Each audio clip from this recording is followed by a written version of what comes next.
Hi everyone, I am Sarkan, Akın Bora Aydın's mentor.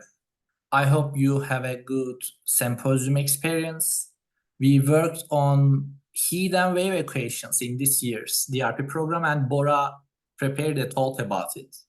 Bora worked with dedication in this process and drove his own path. I would like to thank him for his work in this way. The title of the talk is Investigation of Heat and Wave Equations. Yes, Bora, if you are ready, we are with you. Thank you, John, for the introduction. And I personally thank you for your help during the program, and also the people who are responsible for this program. Today, I'm going to talk about investigation of heat and wave equations.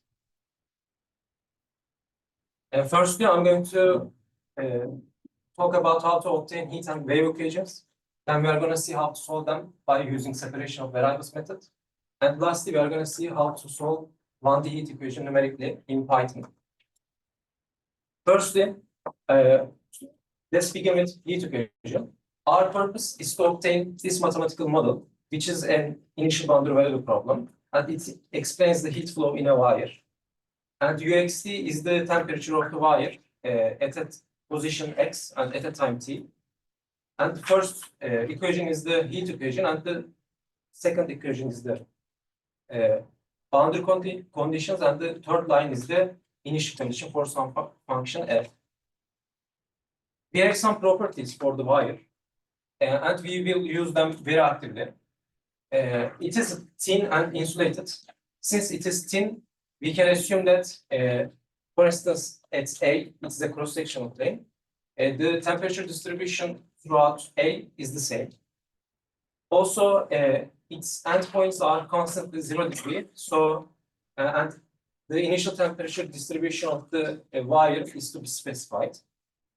It is lying on the x-axis between x is equal to 0 and x is equal to L. And we are going to work on a very small volume element, V, which is located between A and B. To obtain our model, we are going to aim to find two key equations. Because we have a solution, uxt, which has two dependents. One of the equations should be obtained by considering two temperatures at 2 points, at x and x plus delta x, at an arbitrary time t. And the other one should be obtained by comparing two temperatures at an arbitrary point, x, for instance, in a time interval delta t. To derive these two equations, we are going to need three physical principles. The first one is heat conduction.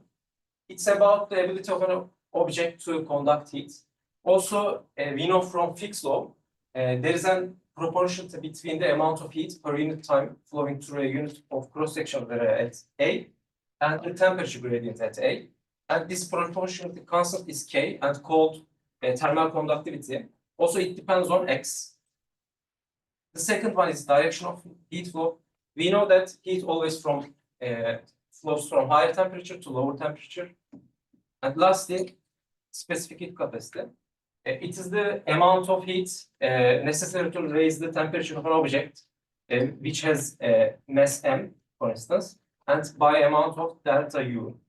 It is formulated as Cm delta U, and C is called the specific heat capacity, and it also depends on X. To obtain our first equation, we need to define another function, h, which is also depending on X, and it expresses the amount of heat flowing from left to right through a given surface in a time interval, delta t. We choose these surfaces A and B, and note that we already define our direction. So by using first and second principles, I mean the proportionality and the direction, we get these two equations, hx and hx plus delta x. As you can see, there is this proportionality that we talked about, and minus. Minus comes from the convention, actually, and there is A. A is the cross-sectional areas at A and B. Also, now we need to consider the net change in the heat in the volume B, which is delta E. And also we need to consider any heat generated by any internal sources, for instance, chemical reactions, on the electric currents. So we need to add them up. We get our first equation. In this equation, there is Q. It is the energy rate density. And taking the necessary, taking the common parentheses, we get our first equation. To obtain our second equation, we need to use the third principle this time. Using the third principle, we can say that delta E is equal to also Cm delta U. And now we can make another assumption, which says that the net change in the temperature in the volume V is equal to the temperature change in the X. We can say this because we work on a very small volume element V. And we can write delta U as like this. X is A. And we can replace M with A rho delta X. And rho is the density of the wire to get our second equation. Now we have two key equations. By equating them, we can find this equation. And before getting it, we also take the limits as delta X and delta T goes to 0. Now, if we have a wire which is uniform, then we can think that K, C, and rho as constants. Because it is uniform, they don't depend on X anymore. So after making them constant, we can take the derivative to get this equation. And also we made some changes and defined beta and P, and assuming that C rho is not 0. And beta is diffusivity of the wire. So what we have right now at this point, we have a wire which has whose endpoints are 0 degree and it is constant. Also, we need to be given an initial condition to write our model. And we also assume that P is 0 because there is no internal source, because it's insulated. So we get our model. Continuing with the wave equation, it is very similar to heat equation, I mean the modeling process. But it is different. Most of you know, I think. There is second partial derivative of U with respect to T, and that's why we need another initial condition, partial derivative of U with respect to T for some function Gx, and Uxt is the displacement or deflection of the string. You can think it as like Mexican wave. So, for instance, in a stadium, people don't move to the left or right of themselves. They just move upward and downward. So it's similar to that. There are some assumptions like heat equation. Gravity is negligible. Deflections are small. Endpoints of the string are fixed, so they don't move. And the string is stretched tightly and made up of homogeneous material. What is our plan? Our plan is to work on a very small segment, like what we did in the heat equation. This time, instead of V, we will work on a delta X. And our plan is to evaluate the net forces along the wire, along this segment. And this segment has a mass of delta M. By the way, the active force is T, tension. Evaluating the net force along the x-axis, we know that the tension is uniform throughout the wire. So we can think that T1 is equal to T2 and it is equal to T, for instance. And we used Newton's second law and small angles. Along the y-axis, we have this time this equation. And we also know that deflections are small. That's why angles are very small. I mean the θ1 and θ2. So we can use small angle approximation to get this equation. I mean, we replace sines with tangents. And also we know that since delta x is very small, we can think it as a linear line. That's why, since it is a linear line, we can replace tangents with slopes, I mean the derivatives. So after replacing them and replacing delta m with rho delta x, and rho is the linear density of the string, and taking the limits, we get this equation. Also, we replace t over rho with square root of t over rho with alpha, and note that alpha has the same units with velocity. So what we have fixed endpoints again, and we need to be given two initial conditions this time to write our model. So now I want to briefly talk about separation of variables. I'm not going to details. To use this method, we need to be sure that our partial differential equation and its boundary conditions are linear. And that's why, since using the linearity, we can use superposition principle to write our solution as a linear combination of simple component functions. And you know that this method allows us to obtain two ODEs from one PD. How to apply it? We assume that, again, our solution is separable, so we can write it as x times t, and we should substitute it to get two ordinary differential equations by using boundary conditions. And lastly, we should combine our result and use the initial condition this time, and use the Fourier series expansions to find our solution. I'm not going to the details.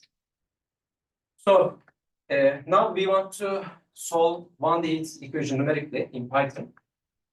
Firstly, we need to define our problem. This time we are not going to work on a thin wire. We are going to work on a metal rod this time. And we should think continuous metal rod as a discrete metal rod by dividing it into nodes. Also, we have some properties of the rod, and we should assign some numbers to them. For instance, length, diffusivity, delta x, and delta t. We should assign the parameter values to the parameters, as I said. For instance, thermal diffusivity is 110, and length is 50, for instance, and time is 4. I mean, it will work just 4 seconds, and there are 20 nodes. Now we need to find our other parameters, dx and delta t, dt. Finding dx is very straightforward. It is length over nodes, and it is the distance between adjacent nodes. Finding dt is not that straightforward because we need to ensure numerical stability, which we are going to talk about soon. And we define t nodes, which is the total number of time steps. Then we set the initial temperature distribution by using a 1/20 matrix, and update the endpoints with 100 degrees. So how to simulate it? We use while and for loops. In the for loop, we need to update every internal node, the temperature of the internal node, by using the finite difference method, which I'm going to talk about soon again, and increment the time counter. Then visualize and update the flow plot. I'm not going to talk about it again. And we should run this code.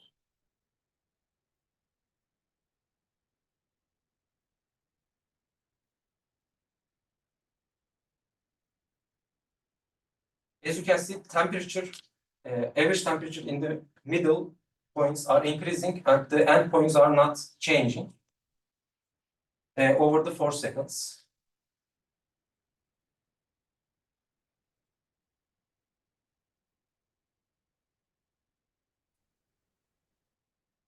So, as I said, we need to be very careful while determining delta t to ensure stability. I mean, what do I mean by stability? It is the behavior of the numerical solution as time progresses. And if you choose, for instance, delta t too large, then it can cause some problems. For instance, it can lead to non-physical results. How can we sure our delta t is like not wrong actually? We need another condition. It is called current Friedrich-Böhling condition, CFL condition shortly. By using this condition, we can be sure that our delta t is working. In the code, I mean, there is the expression right here. Beta delta t over delta x squared should be less than 1 over 2. After taking delta x squared and beta to the other side, we can define delta t. In the code, we define delta t as the maximum of the value. I mean, the possible maximum value it can take. For instance, what is the stability criterion for wave equation? This time it is like similar, but we have u, which is velocity. It has a very logical, actually, background. For instance, we have a wave or a wave which has velocity u in a time interval delta t, which is very short time, and it takes some the position of the wave changes, and it should be less than, I mean, smaller than delta x, because if it's exceed, then it causes some problem. So it should be in the inside, whenever, like, whatever we choose delta t. As I said, we need to update our temperature of the interior points. So we need to use finite difference method. It's a technique used to approximate solutions to partial differential equations, and it allows us to transform the differential equation into a system of algebraic equations, which are easier to solve, as you know. And there are 4 steps that we are going to follow while applying. Firstly, we should write down our PD, which is heat equation this time. Discretize the equation and approximate derivatives, substitute the finite difference approximations, and lastly, solve for the naive temperature. We have our heat equation. Now it's time to discretize with respect to time and space. While approximating first partial derivatives, we use, like, this expression comes from the limit definition of derivative, where h is very small, and u sub I to the power of n is the temperature of the position I at a time step n, and delta t is the time step size. While determining the second partial derivative, we use Taylor series, and delta x is the special step size. Now we need to substitute these two into the equation to get this one. Now it's time to solve it for the naive temperature. I mean, u sub I to the power of n plus 1. By making the necessary calculations again. As you can see in the code, these are the same things. So we learned how to find the updated temperatures in whatever time it is in the process. So to conclude, today I tried to show you the power of mathematical modeling in describing some physical systems, complex systems, such as wave models and heat diffusion, and try to briefly explain you the separation of variables method. And lastly, by showing you the simulation, I tried to give you the visual and intuitive understanding of these concepts. So thank you for listening. This is my references. If you have any questions, you can ask them.